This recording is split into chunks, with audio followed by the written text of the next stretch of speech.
babolongo bana Congo babena Congo bane Congo bino banso epai bomonani epai bino bozali oyo ezali mama na bino wandiwa mama wa mushinu mukwabu mama Congo wa bakulu oyo wapi azali lelo na kati ya mboka ya Belgique mosika epai ya ba flama mpona kokutana na moko ya ba representant ya lamuka oyo tokosola na ye lelo tolanda papa na ngai losako mbote mpe yenge mama.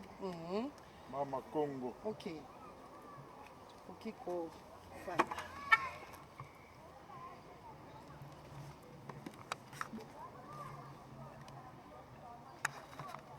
papa boni yo Santé malamu ndenge nzambe ye moko permettre ke tokutana esengo ezali donc nzambe na biso azwa lokumu nzambe ya bakoko azwa lokumu ya solo mpenza nzambe ya bakoko azwa ok matondo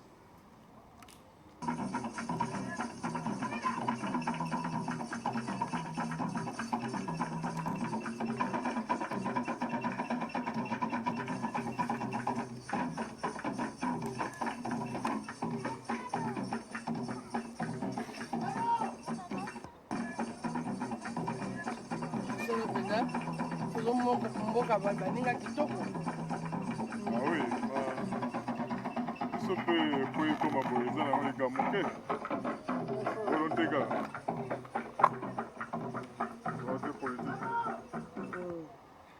matondo mingi na bino baso oyo bozali kolanda ngai na ngonga oyo ngai na boyokaki introduction na ngai alors ngai nakopesa mbuta na biso mobali oyo afandi awa amilobela ye moko amiyebisa soki azali nani mpona bino bato oyo nano boyebi ye te matondo malobo mboka yo merci mama Congo ya liboso napesi nano mbote na bao nyonso to bazwi libaku ya kolanda biso na ntango oyo ya mibale ngai nazali moto oyo na mboka oyo mpe partout presque nazalaka nakendeke babenganga papa leo babenganga papa leo mpoka na lokumu ya bamikolo ndenge oyebi culture na biso soki moto azikomi mwa mpaka babangi bakisa papa ntina mosala na mindele babenganga papa leo voilà donc nazali navandi awa na loso nazali coordonnateur ya ICD coordonnateur na mboka oyo na environ coordonnateur ya ICD ezali ngai papa leo donc na cadre ya lamuka naza kaka toza ya kolamuka biso nyonso tu nazali lokola ICD eza na plateforme Dynamique Congo donc toza biso nyonso tu na plateforme oyo tobengi lamuka donc na cadre wana nde naza na kati ya lamuka matondo papa eza komonana ete ozali na kati ya lamuka mpo tomoni awa ICD elingi koloba nini bon soko ICD ou bien ICD ECD yango oyo ECD elingi koloba nini engagement pour la citoyenneté et le développement donc biso wana bana ICD nous sommes engagés pour le développement et pour la citoyenneté matondo papa eloko tobengi awa po ete vraiment il faut kokutana na yo kosolola olobi biso nyonso na kati ya lamuka oyo wapi eloko tobengi lelo ezali ete lamuka sango ezali koya ete lamuka esi epanzani ezali ya solo mpo bandeko bayeba soki ya solo lamuka epanzani to lamuka elamuki kaka to ezali malobo mboka yo matondo merci mama Congo mpona mutuna lamuka soki epanzani o bien ezali kaka epesi mwa koseka mwa moke ya komona ete eza mituna eza ya yo biyano eza ya ngai mais tika natuna yo mpe mwa moke ya entre parenthèse donc mwa moke kaka mpo opesi ngai yano d'après yo lamuka ezalaka ya nani Oh, nga nazali combattante na mobundeli ya mboka biso Oui. tobundaka mpona kolongola bozobo ezali na kati ya mboka Ya solo. mpona ngai lamuka nayo na bon nazangi maloba Bon.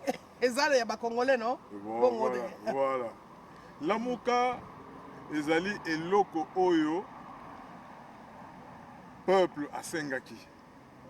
Ata kokombo euti na balider oyo bawutaki kosangana kuna bakende kosangana na Genève.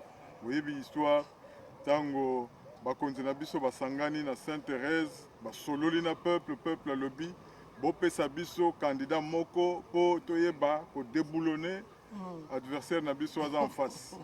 Donc bino bozala na bomoko tozala na candidat commun et puis moto wana nde biso nde yende tokosoutenir po te alongola biso munguna oyo azali en face. Bakendeki basali likambo na bango lisanga wana bapesi yango nkombo lamuka puisque peuple moto alobi ke tolamuka.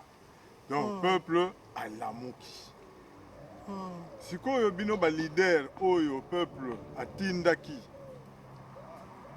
bolongwa te. Est-ce que lamuka ekosila? moto asala mukaki Moto asi alamuki. Donc ekomi lamuka eza susu likambo ya leader moko te mais eza likambo ya peuple mobile. Ekomi état d'esprit. État d'esprit soki esi ekoteli bato donc bazotala susu balider te ekomi likambo na bango. Donc na minute oyo lamuka ezali. Puisque vous voulez insister sur le leader, ba leader bakende kuna oyo baza na lamuka oyo basali plateforme lamuka bazalaki 6.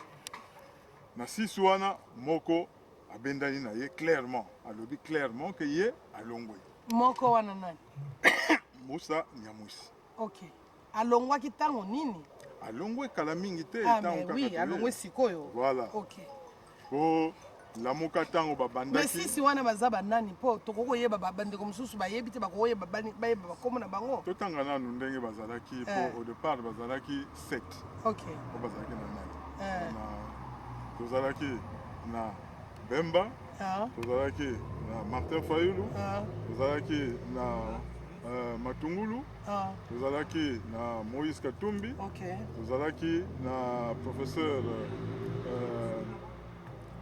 Matungulu nasi natangaki tozalaki na Adolphe Muzito tozalaki na Kamere pe tozalaki na Félix Tshilombo tozalaki 7 tango basilisi masolo na bango babimisi otangi Katumbi ne si na Moïse otangi ye oui bazalaki 7 oui tango masolo esili babimi libanda bango nyonso basali déclaration en commençant par Félix et alobi que à partir de lelo le changement s'appelle Martin Fayulu mokili mobimba eyoki wana Tshilombo moto alobi ye moto alobaki bon 2 jours après oyo elandaki kaka juste dans quelques heures après le lendemain toyoka kaka o mibale babendani na bango balongwe na lamuka batikali 5 na 5 wana batikalaki bango bakontinue na bango lisanga na bango Mbusa Nyamwisi aye kobakisama bazongi sikoyo 6 Mbusa Nyamwisi aye banani balongwaki balongwaki Félix na Kamere bango bakesala cache na bango oyo batikali 5 Mbusa Nyamwisi aye abakisami bakomi 6 bazotambola toyebi makambo nyonso ndenge elekaki na niveau ya Europe awa et puis bazongi na mboka ntango ere ekoki bazongi na bango na mboka mais dernièrement tosili koyoka ete Mbusa Nyamwisi abebi non ye akati ngambo ake na FCC ake na cash ye azotanga FCC te mais azotanga cash front de mpo biso tobengaka yango front de formation de fondation de collabo congolais FCC oyo ezali mpona kodétruire mpona konuire bazali mpona biso te bazali juste mpona mabumu na bango na basi na bango na bana na bango no mpona Congo yango wana eza déclaration ya mama Congo mpe ya bacombattant ngai nalobi ete ye akei nanga arejoindre bango totikali 5 donc na 5 totikali en tout cas nayoki te ke mosusu alongwe biso toza na peuple mpo soki olongwe na lamuka elingi oloba nini elingi oloba ke olongwe na peuple peuple aza susu na yo te donc mpona kan na yo soit tu es avec le peuple soit oza na ngambo mosusu et oza contre le peuple donc choix yango wana baoma 5 batikali Moïse aza na biso c'est lui le président na ntango oyo puisque Katumbi. Oui, Moïse Katumbi. Pourtant ozoyebisanga bakombo wana ya colonisation ngai nazalaka na mpasi mingi ya koyeba yango so ozoyebisanga Moïse Katumbi wana na koyeba yango malamu mama Kongo wana ekomi mpasi esilisaka wana na koyoka malamu donc bon Katumbi ye nde atikali toza na ye aza président par le temps qui court toza na nani Mafa toza na Bemba toza na baprésident bango nyonso tu baexcuse nga ndenge nazotanga bakombo puisque oza juste na besoin ya kombo bakombo Bemba Fayulu azali Matungulu azali Muzito azali Katumbi azali justement papa mpo oza kokende me toza koyoka olobi Katumbi azali olobi Muzito yali ndungu eyaki ete Muzito mpe alingi abendana mpo balobi lamuka epanzani parceke eloko esali mpasi eloko omoni lelo ifale tosolola koya ntina baflama kosolola na yo mpo ozali un de représentant ozali sérieux mpo nalandaki conférence na yo ya mokolo eyenga na makambo ya lipanda ya Congo yango etindaki ete vraiment nakutana na yo tosolola ntango olobi Katumbi azali mais Francis Kalombo oyo wapi azalaka na Katumbi na batindelaki nga video moko na mutu moko na Katanga kuna nabosani komona ye oyo azali kofinga lamuka Francis Kalombo azoloba likambo ya lettre moko oyo wapi ekoki kodécourager pour le moment tous les Congolais oyo balamukaki tika tela manana oh là là oyo oyo kotelema eza grave ekomi likambo nene wana lettre eyo kodécourager peuple mobimba donc bato balamuki balingi balala mais lettre wana balobi ke Fayulu parce que natangi yango Fayulu akos akendeki na lettre kotika yango parce que nga nayebaki te nga babengi nga na telefone Fayulu akendeki balobi bientôt omoni Fayulu edécourage bato comme le badiaspora bazali koloba biso tolingi toyeba soki ya solo lettre wana Fayulu akomi yango mpona kobondela mais kaka ma grande surprise ndenge komona ete ndeko na biso Gibitini aye kokoma lisusu lettre lelo nde nazwi yango ete tala ndenge makambo eleki boye ezalaki boye ezalaki boye mais yo limbola na bandeko oyo baza kolanda biso donc lettre ozolobela ezali lettre oyo tobengi oyo ya au conseil national de réforme nga nayebi te yo lettre nga nayebi eza wana ezali babengi yango proposition mpona bato oyeba kobima na crise oyo toza nango mpo tobima na crise oyo toza nango soki okei na constitution oyo basali ntango bawuti na Sun City constitution oyo bapromulgue na 2006 otali kaka na avant propos nango okomona ete Congo depuis que ezala Congo depuis le 30 juin tozalaka toujours na bacrise politique et bacrise politique wana pour la plupart ewutaka toujours na baconflit oyo ezalaka après les élections tobengi yango le conflit post-électoraux baconflit wana ezangaka te tout simplement parce que tozali kokoka kosala likambo wana na ndenge elongobani te toujours crise après élection contestation ezali kaka monaki tango tokomi tango le président Kabila le père ne Kabila zalaka moko ezalika papa Kabila non mais tono balikambo solo Kabila zaka moko papa Mzee Kabila kufa oyo wana Kanambe soit disant bon matondo OK matondo toleka tokomi tango ya kufi mboka ekomaki divisé en 3 RCD na ngambo kuna na suka MLC ya président Bemba na likolo na est et puis na gouvernement atikalaki na ndambo etikala le pays n'était plus gouverné, le pays est comme acquis insécurité totale, donc divisé. Or, Congo et Salama pour Ezala unis. Qu'est-ce qu'ils ont fait? Justement, pour Bayokana, Basali Nini, Bake, Kosala, Otobengi, dialogue à Sun City. À Sun City, kuna, Baye Kosala va former na bango 1+4, président Moko, vice-président, Bayokani, donc Mboka et Sangani. Donc, Babimi, c'est qu'on a conflit post électoral. Oui, on est allé dans l'élection. On est allé dans l'élection. On est allé dans conflit et division. Pour ça, ça la constitution. La constitution, on a dit que pour le conflit, nous allons toujours après l'élection ici là. Voilà comment nous allons devoir marcher. Mais depuis on a la première élection en 2006, nous savons tous ce qui s'est passé. Il y a une lettre qui a fallu en 2006. Non, on a un comité, on a introduire, on a une lettre. En 2006, ça n'a pas marché, malgré tous ceux qui se sont entendus pour la Sun City, mais il y a une application et l'autre côté. Donc 2006, Bemba, Bissoto Yebika Lekaki, mais Kanambe a eu place. En 2011, toujours la même chose. Yebika Imperium. Chilo, papa, tu sais que dit, mais Kanambe a eu place. Donc PCP Moboulou, tout ce qui s'est passé. Donc comme en 2019, Fayulu Azui a nommé Chilombo. Président Fayulu Azui, mais il s'est invité. Alors, est-ce que tu vas continuer à Bongo? Mais ceux qui te saluent de l'autre côté, ça va continuer ainsi. Donc, vous allez à Bongo, tu comme à 23, et vous allez à Bongo, changement. Alors, c'est pour cela que, au niveau de la Mouka, la joie qui idée. Moi, je dis idée, il y a la proposition, il y a sorti des crises. Proposition a sorti de crise. Ndenge nini tokosilisa likambo oyo ezongela biso susu te. Bako réformer donc conseil national conseil au conseil national de réforme institutionnelle.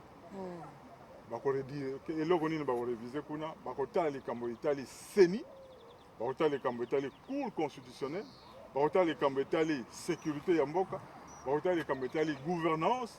Les droits humains. Biloko oyo ezana mukanda wana ya makambo ezana mukanda na yango wana kaka makambo ezana mukanda te makambo eza susute mais c'est lo kamitatu bolimi si papa poto otoza c'est lo kamitatu ndenge eza kopesa ma heureusement que tu as dit que c'est long kamitatu. Moi je te dis que problème wana eza ya lelo te toyebi te soki tolandaka meeting ya président Mafa. Est-ce que tolandaka ngo? Partout où il est passé, il parle de ce problème. Voilà comment il présente le problème. Il y a deux solutions pour la crise au Tozanango. Soit, tu compter, tu recompter, parce que tu n'as réellement gagné. Soit, tu soit tu reprendre l'élection. Et pour reprendre les élections, il faut quand même reprendre l'élection avec Nanga. Tu reprendre l'élection avec la Cour constitutionnelle. Sinon, c'est comme ça qu'on a pris la décision. Au niveau du conseil, et plutôt au niveau de la Mouka, on a étudié les Camboana. Le col a idée au Eutaki, le président Mafa. Il y a un moment que va reprendre le Lokoana na Combo na Kati. Mais c'était un document, Tobenyango, Biso na Lamuka, Tozobengango na ICD, à Lamuka en même temps, Tozobengango un document interne. Donc, pour la consommation interne, et ça y a Bango Moko, donc Bango Bayebi, ba leader news Bayebi document wana. Mais comme eza nango ya mais comme ya sika nini parce que document bokabola ki ou bien bokene kotika na ba ambassade ou bien bosaki ni. Ndenge tozoloba mitema mapete, mitema mabe. Soko Congolais tolingani te. Au moins, babenga biso ba comparera biso na ba crabe. Crabe soki azomata. Otie bango na vase. Soki moka bano mata, o bazana se, bazo benda ye. Zonga na se tozala biso nyonso kaka mutako mata zate. C'est ça le Congolais. Donc nous devons travailler dans le Congolais. Yango biso na ici tu insisteras toujours. Il faut changer l'homme congolais. Aussi longtemps que l'homme congolais est dans son état actuel, ata au sali ndenge nini développement ko yana ngote. Il faut commencer par travailler l'homme. Po biso Mais comment tu travailles l'homme? Oui, mais comment tu Mais travailles? parce que au moni balobi wana bolimbisi papa na ngai soki tobi tokɔta na développement travailler l'homme congolais ekosenga mingi po ete tomiyebi nano teke tozali bato so tomiyebi toza bato makambo olobi makambo ya 2006 2011 2019 elingai ekomela biso te lokwa tozali ngai nalobaka tozali bato nyama alors papa na ngai comme kamitatu ekomi lokwa likambo ya sika parce que kamitatu oyo ngai nabengaka un petit escroc azali escroc ngai nafingi koloba escroc ezali kofinga te escroquerie ngai eza injure adjectif qualificatif so babi yo oza mokuse yo ozali molai yo ozali nini oza lokuta balobi mabe non parce que ye ngai nayebi kamitatu azalaki na biso na eside tolobaka toujours nous sommes un parti de valeurs na bavaleur na biso tolingaka toujours koloba ce qui est bien à transmettre, ce qui est bien à dire, parce que l'escroquerie, ils ont la différence, parce que Azalaki na, biso to ngana ebi Kamitatu, malgré que na ebi son frère Serge Aki moninga nangai, Serge Kamitatu, c'était mon ami. Alors na groupe ya bana wana et lui le Kamitatu Azaki na pas Bemba. Ngana yebeli élection parce que tous les bana ya balinga même côté c'est pas Bemba ngana yebi pas Bemba alors maintenant azako telema na yebite soka zo salela soki boza elongo vraiment soka zali na Moïse Katumbi ensemble. Alors comment ko fanda et alors c'est bizarre la muka est panzani mais ngaité papa na ngai oui mais Lamuka c'est toi, Lamuka c'est moi, Lamuka c'est notre fille, tout ça. Biso nyonso tolingi changement, toza na kati ya Lamuka. Au moment tango le président Mafa Tambola kawana, batu nyonso baya kawana, ne croyez pas que baza batu ba parti politique. Non. Il y a des gens qui sont là, des militants, des membres de partis politiques, mais la plupart, la majorité, bazara na bango, peuple kaka. Bazana bango na changement. Oui. La volonté à peuple wana ezali changement et il y a yango moni que lokola ye azoko incarner changement yango moni bato bayaka mingi donc lettre wana document wana ezali document ya kala etambolaka nango bato nyonso tu responsable nyonso tu politique oyo baza na kati ya lamuka bayebi yango baambassadeur nyonso bayebi yango mais ntango azotambola na bachancellerie nyonso tu azopresente bango projet wana eza likambo ya sika te eza likambo ya sika te eza likambo ya kala puisque baétudiaki yango ndenge nini omoni ntango balider basanganaka omonaka bango basangani bo liboso avant bango ezalaka toujours baexpert basanganaka baexpert wana baétudie qu'est-ce qu'il peut proposer na balider et puis biloko wana esi ebima déjà basi bapropose yango na balider donc quand on met ça par écrit ce n'est pas pour aller remettre na Chilombo mais c'est pour la consommation interne à Lamuka. Donc, quand les gens viennent avec intention de nuire, là, c'est tout à fait... Mais c'est bizarre que Kamitatu azali na kati wana. Comment yene mutu azali ko pesa ngona peuple bimi lokola likambo moko ya sika. Mais peuple faut aller nani azana yete. C'est ça. Biso devoir na biso ya ko aider peuple à yeba qui est avec lui et qui n'est pas avec lui. C'est tout. Ça se limite là. Bon. Puisqu'on ne va pas demander à tout le monde, non,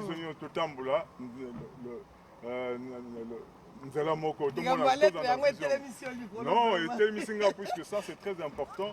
Surtout comme déjà qu'on toucher les Cambodgiens, que celui-là c'est le commandant du peuple. Quand yo Zolinga, commandant du peuple, à se séparer d'un peuple naïe, mais non, là. Mais ce qui est totalement bien, parce que peuple plaît, il y a un peuple à Yokaka. Pour Ngaïba la Moussaïna na Pongi. Yango moni ngai pe faye na lukiyo ngai bala musenga na pongo yo ki fayu ngai nazali combattante biso to soutenaka oyo azali malamu azosala pona moto azolinga libérer peuple pourtant to telemaka biso kundaki bango tout à part ni mwanda sem to kundaki to kundaki tout moto azoya mabe ozoya pona ko bebisa peuple tozokunda mais moto tobi na kokunda wana eza bokoko to ko tombola pe yo po ete biso tozali banzambe te ozomona mais sikoyo likambo oyo ke emotuna na ngai mutuna mibale naza nango liboso natikela maloba pongo wana oza satisfait wana nga nayoki mpe bandeko mpe oyo balandi biso bayoki biso nzoki eza nango likambo ya sika te peuple congolais yeba soki ozali kotambola na nani donc oyo aza na yo akoluka bolamu na yo mais soki omoni mutu akomi kobundisa oyo aye ndeko elingi koloba ke aza na yo peuple te. Le commandant du peuple il a mission na ye ezali ya libération ya peuple wana et puis a fait amema peuple wana ti na ndenge volonté ya peuple ezali kotinda. Donc il peut pas se séparer de ce peuple là. Donc fake news wana de n'importe quoi autour de les documents wana, dites-vous que ce n'est pas un document inventé, ils avaient payé le coûtate, mais c'est une vérité où ils ont dit qu'on ne peut même pas en parler, il n'y a pas de raison. Et pourquoi ils ont choisi la date du 30 pour te babimsa document wana? Mais justement, moi je crois que bon, ça c'est mon opinion. Mais bato ya nini mutu babimisa eza bato libana te document bato na bino mo la muka. Bato ya biso moko, moi je dis bien, oui. Mais qui est avec nous et qui n'est pas avec nous, ça c'est la question qu'on doit se poser. Babimisa le 30. Vous savez ce qui s'est passé le 30? Non. Le 30, au moment où il y a une police à se comporter vis-à-vis il y a paisible situation, paisible citoyen. Vous avez nègre. Vous avez nègre. Non. Ah mais oui. Et nous sommes lobby. Lobby, hein, nous sommes dans un état de droit. Dans un état de droit, les attaques que vous tindis, si vous êtes policier, pour que nos bêtes à bateau, paisiblement. Donc, avec, sans armes, tout simplement marcher. Salier l'eau comme ma bête, pour que nos bêtes à bango. Nous sommes dans un état de droit. Posez-vous la question. Nous sommes dans un état de droit. Il y a eu de morts pour ça. Il y a eu de blessés. Et il y a des gens qui sont dans les hôpitaux pour le moment, par le temps qui court, Batumoussous, Baza, dans les hôpitaux. Alors, oui, l'état de droit, le bien, bato bazoloba balobi ndenge babetaki bato wana tout ça là fayulu atiki bato bakei na bemba na gemena bake kofanda kuna ndenge bato bazoloba. Mais non, mais faisons un peu attention à ce qui se passe, c'est l'actualité tout déformé kangote. Pourquoi bakene na gemena? Bakene na gemena tout simplement pour le cadre de la commémoration et l'anniversaire de papa, liwa ya papa. Et président Jean-Pierre Mbemba. Oui, le mal. Ndeko aza likambo bino boza awa bosisi oya bino bokoki korejoindre ye te puisque ye aza mpe na likambo donc tolobaki Congo ezali ntango nyonso etoloba Congo ezali libéré te. Congo ezali sikoyo barwandais nde baza kokonza Congo toloba nini sikoyo parce que Tshilombo azali congolais ayebi date wana malamu ete congolais tosalaka soit manifestation soit fête soit nini ayebi yango malamu. Alors soki makambo ndenge esalemi koboma bato kobeta bato ingoloba ete c'est moto afandi nsima oyo azokofanda kuna epe bakeye kosala kinga kati. Nous sommes dans la continuité. Tozo continuer kaka baméthode ya kala yango mpe tozomona ezocontinue nango sikoyo. Intention ezalaki bien ya ko instaurer un état de droit, mais il faut maintenant avoir les moyens de l'appliquer. Les attaques au lobby car état de droit et puis après au coquille sous-souté, force moussou ces autres commandés yo alebi non état de droit biso tiko sala langote ale yo pe landa biso. Les policiers bazongeli siko musala na bango. Ah oui, bato bino bozotina bato bakende Kinshasa na biloko aboye mais papa likambo moko ya suka na ngina tuna yo. Pona nini Fayulu lamuka akoki kofanda te na Tshilombo basolola na mesa moko basolola comme bana Congo bayokana.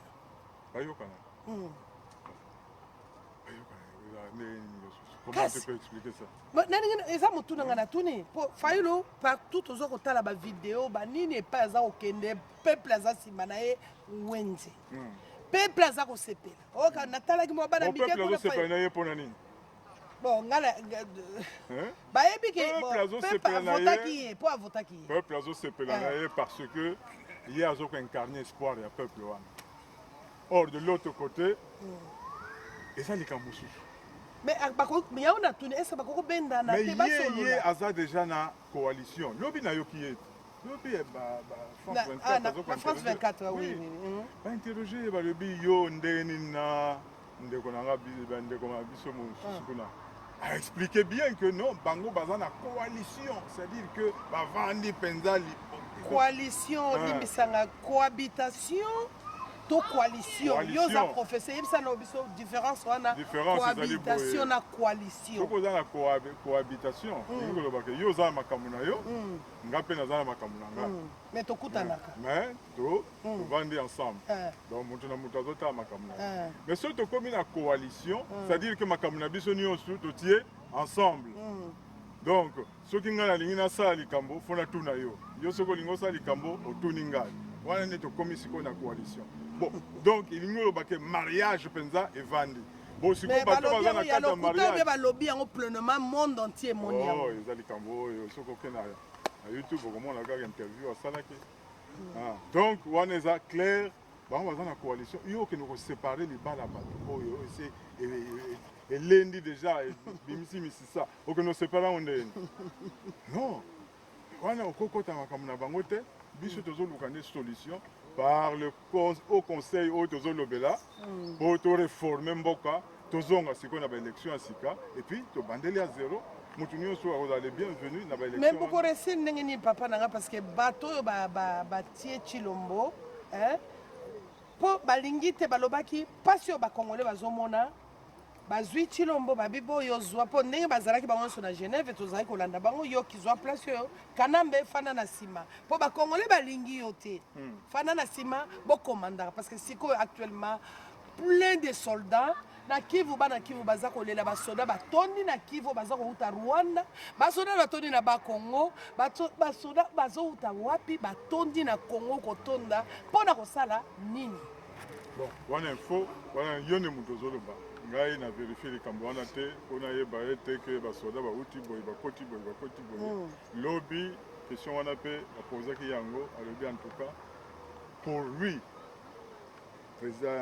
basoda moko te armée moko te étrangère ekoti na mabele na biso c'était la réponse donc ngai kuna na kokota te puisque nasali na barecherche te mpona yeba ke basoldat nayebi oyo ya kala oyo bakota na bango kala oyo baza déjà na kati ya système ça je n'en disconviens pas eza bongo mais que bamosusu bakoti ce sont des informations que je dois vérifier avant de dur bon nalingi naloba kaka mpo natikela parole opesa maloba no ya suka mpona moni ngonga na biso balingi kopusana nalingi natuna motuna oyo motuna yango eza mpasi peut-être yo okoki koyebisa ngai te mpo ete eloko moko eza kose prépare na bakongo mpo toyebi ila mateba balingaka bateka yango déjà na ntango époque ya papa Tshisekedi bateka yango pour 99 ans oyo ngano tozala lisusu te tosolola makambo wana ntango naza kosala na radio lobiko tobengi docteur Mpwila oyo azalaka na Belgique réponse na ye ezalaki nini ils vont nous construire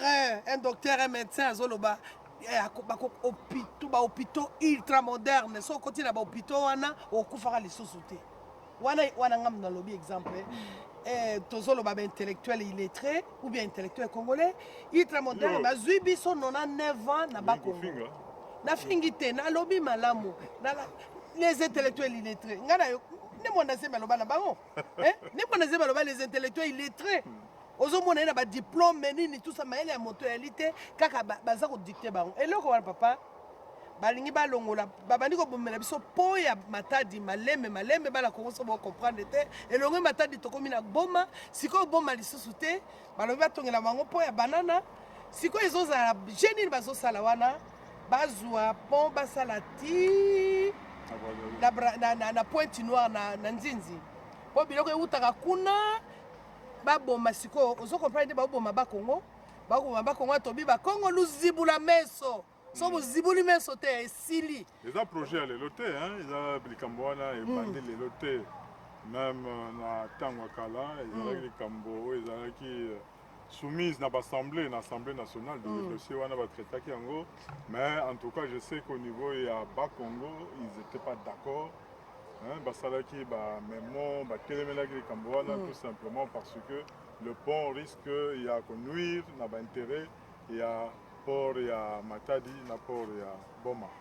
Bon, ce qui lelo relancé le dossier wana, c'est justement puisque dans ces choses-là, il faut savoir qu'est-ce qu'on gagne dans ce qu'on fait.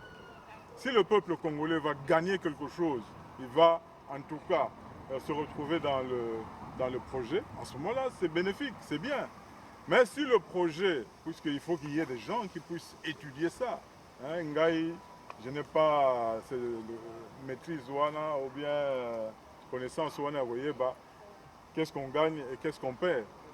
De vue comme ça, nazomona que peut-être nous allons perdre. Mais un expert peut venir me dire que peut-être que nous allons gagner. Non, mais bon, alors, il faut pas te il a mateba, non? Donc il bolé, non, non, il a mateba. Non, non, attention, yoka. Yoka, kasi ozo comprendre je wana te. Je zali boye. Tango po wana, ça veut dire beaucoup ko embrouiller bango na babiloko na bino tango zo kitana matadi na boma. Est-ce que vous comprenez? Oui. Alors du tango ba ko teka il a mateba. Basombi yango et ba américain soki banani bazui il wana po eloko moko biloko bango bazolukeza na kati. Alors d'où comme un peuple tout na ba Congo te. Est-ce que vous comprenez ba je wana? Et ça likambo point normalité. Ali kambo population botika bango calme. Wana selo ba étudier biso pe ya bozoba na biso ya bonyama tozo sala ngo parce que toza ko étudier ngo maleme likambo ndenge yali ndeko lo ba expert ba kotala ba tali bo ba kotala bo expert ngo dépendre parce que expert ya ba congolais so pesi mbongo abosani ete na tala pona bolamu ya lobby ya peuple azota pona bolamu ya elo na mbongo ya zana ozo comprendre? Oui, nazo comprendre mama Congo mais ndenge na lobby eza likambo tofongola miso et puis tolandela yango tozana ba expert o bazali na ba intègre o bakoki kosala likambo na l'intérêt général donc l'intérêt ya mboka na biso. Donc il faudra que ici ka bango bazosalela biso pe tofongola miso oyeba soki eza mpona intérêt ya Congo ou bien Congo ne moto akoperdre na projet wana. Donc donnons le temps au temps. Ok. Matondo, na kanisi to bandi ko koma penza na suka ya mandanda na biso pona mokolo malelo. Soko zaye na likama koloba ya suka pona lamuka na bana Congo. Na bana lamuka. Bana lamuka na pesi bino mbote sika bozwami. Pour lamuka. Moni lamuka c'est que ça veut dire. Donc soko tali na mokongo nanga okomona ete soso moko boye azo nganga. Moni soso aza likolo et puis lamuka landi sima et puis na se batie quoi peuple congolais. Donc c'est pour dire que lamuka soso tango ebeli na tongo tango soso alelaka eza mpona nini to lamuka po bato balamuka et puis journée ebandi. Donc soso wana ndenge aleli biso tisi tolamuki moto akolalisa biso aza so te. Donc toza ya kolamuka ti tokoatteindre objectif na biso. Parce que balobaka toujours, un homme doit avoir un idéal et il doit être prêt pour le réaliser. Donc, ce que vous avez un idéal, vous avez un passe. Vous avez un passe, banda 1930, il y a une conférence depuis 30 juin 60. La crise n'a pas crise. Bien sûr, nous avons connu une période où il y a abondance zalaki entre 60 et les années 70. Moins abondance ezalaki, économie ezalaki stable, mais après ça, kota sikoyo na descente aux enfers, donc on passe n'a pas scolaire. Alors il faut à un certain moment qu'on arrêter, qu'on pangusana no ko maya miso ya ba congolais, tozwa eloko leadership oyo aya ko mema biso na tabimisa biso na boumbu na mpaso tozana ngo oyo umeli. Voilà. Matondo donc il kambasuka lamuka ezali kaka. Lamuka ezali, donc problème ezate, ope mutu soki dans l'avenir, mutu alongwe, akolongwa na ye, mais lamuka ekozala kaka. Matondo. Puisque za moto, eza kuti na pompier moko te ya koboma moto wana. Matondo papa na ngai, matondo na ndengo tsila kondima. Invitation na ngai bandeko bana Congo motuna na ngai na tuna papa kasi ngonga pende pusani pona biso toza ko bundela Congo kasi toza ko yeba te ba kolo Congo bazali ba princesse to ba yaya vitakipa oyo wapi les DG awa to kumisaki lokumu na mukolone ya kozonga na mukili ya mulimo po ete eloko wana lamuka il faut pe bino bokanisa yango bakoko na biso tozobosana eza nécessaire. Mama Kimpa Vita ezalaki mama Vita Kipa mama Vita Kimpa Vita Kipa yo linga te babanda na Kimpa po te komo na ezalaka Vita Kipa babalusi yango na mundele alingi nuance échanger. Parce que yo zali papa Léo ya mindele ou bien Léo ya biso ya mboka penza. Alors bongo nga ko benga Lo. Comment na yo Lo? Léo. Ah ingeta. Yes ko ba ebiete babilo ba ça ba tout moi. Alors tout matin ba o kimbango tie kabango. C'est pas la même chose. Ah oui, dans ce sens là. Ah matombo. Ah OK. Donc lobby ezaki journée monene na mona ikoto papa Serge Dantantu na France oyebi ye nayebi ye aza artiste monene asalaki mpe eloko ya kitoko par rapport na événement yango na publiaki yango kutu na Facebook na tondo bato nyonso lobi ezalaki grave partout na monde oyo nyonso alandaka bokoko lobi ezalaki grave bokolanda Facebook ya Mama Congo bokomona mponga na tia Mama Congo kipa vita mpo na bangaka vita wana po force oyo aza nango nga na kokati me nasengaka ye yango ekitelaka biso matondo mingi na bayebanso bolandaki biso boyoki maloba bino moko ndenge papa na biso leo awuti kolimbola ete lamuka epanzani te lamuka ekufi te lamuka ezali kasi bato nyonso bazosaka na Congo tolamuki biso bakombata tozali tozobunda mpo na Congo mpo na bolamu ya Congo kasi bobosana te ndeke mokolo akufaka abosana ete apumbwaka ekumano bengbe